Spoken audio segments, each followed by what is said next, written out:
Stefan Guyenet did a great paper looking at fatty acid composition in adipocytes over the 20th century Oh and yeah. showing that there was a huge increase in linoleic acid, which correlates to the huge increase in the diet shown by Christopher Ramsden over, 1,000-fold increase in linoleic acid from soybean oil over the 20th century.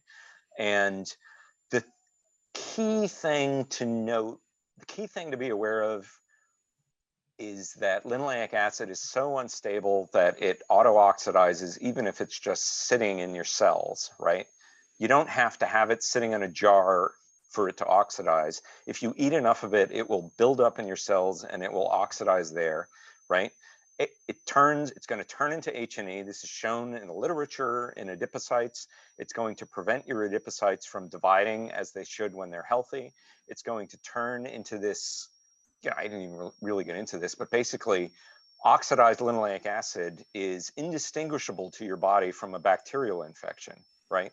You are creating an autoimmune condition in your body, and that's what's causing macrophages to come in. And that's what we see in obese adipocytes, is that they are being attacked by macrophages and they have this inflammatory pathology going on, which the simplest explanation for is, it's oxidized linoleic acid. That's what, I mean, you're a physician, you can tell us what this means. If you have a staph infection, that's about as bad as it gets in your body. And yet, by eating seed oils, you are mimicking a staph infection in your body to your immune system. It's, I,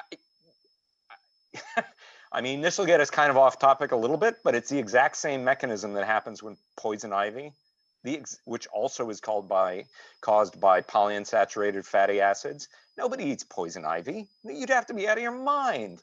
And yet we all eat seed oils, which have the exact same metabolic effect on our immune system as eating poison ivy.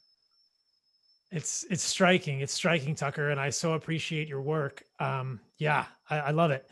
So hopefully that ties a bow in it and people can see it. But I always like to pull it back to the evolutionary lens and just think, what is the evolutionary inconsistency? Why are we doing this? It's completely evolutionarily inconsistent to eat this much seed oil. And I think that everyone listening to this, and your mom and your grandma and your brothers and your sisters, will benefit massively by making these changes. And of course, you guys all know, by including animal foods and organs in your diet as well.